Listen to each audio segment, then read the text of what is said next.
वसुंधरा का विरोध गजेंद्र शेखावत को पड़ रहा है भारी, टिकट मिला तो हार भी तय।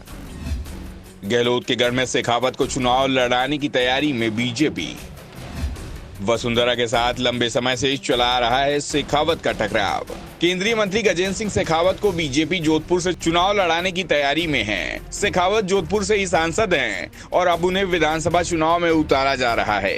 बीजेपी हाईकमान ने अपने तेवर साफ कर दिए हैं कि इस बार सांसदों को चुनाव लड़ाया जाएगा, केंद्रीय मंत्रियों को चुनाव लड़ाया जाएगा। जहां पार्टी कमजोर है वहीं अपने दिग्गजों को मैदान में उतारा जाएगा।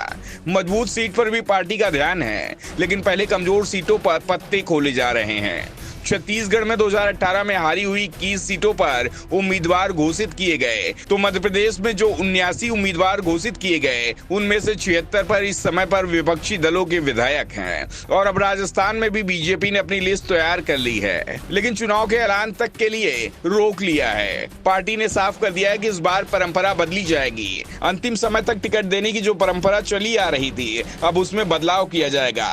इसलिए उम्मीदवारों का चयन भी तेजी से किया जा रहा है। मध्य प्रदेश की तरह राजस्थान में बीजेपी बड़ा प्रयोग करने की तैयारी में है। पार्टी ने केंद्रीय मंत्री गजेंद्र सिंह शेखावत को भी मैदान में उतारने की तैयारी कर ली है। गजेंद्र सिंह शेखावत को सीएम पद का दावेदार भी माना जा रहा है। बीजेपी में उन्हें वसुंधरा राजे सिंधिया का सबसे बड़ा विरोधी माना जाता है और दावा तो यहाँ तक किया जा रहा है कि वसुंधरा और बीजेपी हाईकमान के बीच जो दूरियां आई हैं, उसमें कहीं न कहीं शेखावत का भी रोल अहम है। शेखावत के चलते ही बीजेपी और राजे दूर हुए हैं, क्योंकि 2018 में जब राजे सीएम थी तो हाईकमान शेखावत को राज्य बीजेपी का प्रदेश अध्यक्ष बनाना चाहता था, लेकिन राजे के विरोध के चलते ऐसा नहीं हो पाया और उसके बाद से ही शेखावत और वसुंधरा के बीच राजनीतिक टकराव चला आ रहा है।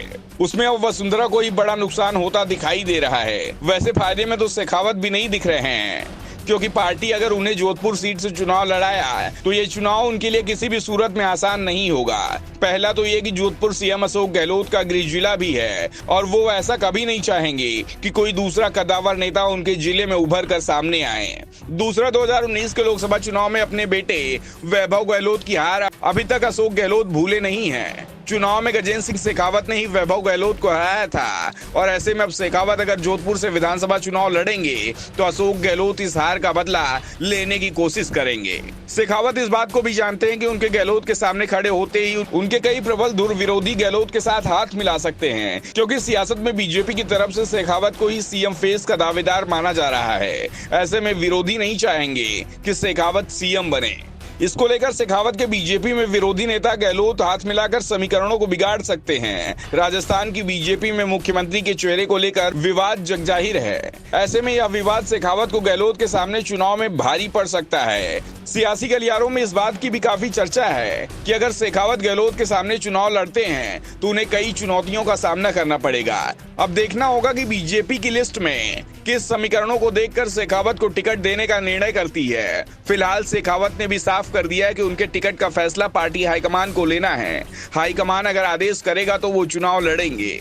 हाईकमान जिस सीट से चुनाव लड़ने को बोलेगा उसी सीट से वो चुनाव लड़ेंगे, क्योंकि शेखावत को भी एहसास है कि अगर सीएम पद को लेकर दावेदारी करनी है तो विधानसभा चुनाव लड़ना पड़ेगा, क्योंकि इस बार बीजेपी से इतने दिग्गज नेता मैदान में आने वाले हैं जो इतने पहले किसी चुनाव में नहीं उतारे गए थे। और ये भी साफ है कि सत्ता मिली तो सीएम पद उसी को दिया जाएगा जो विधानसभा चुनाव जीत कर आएगा।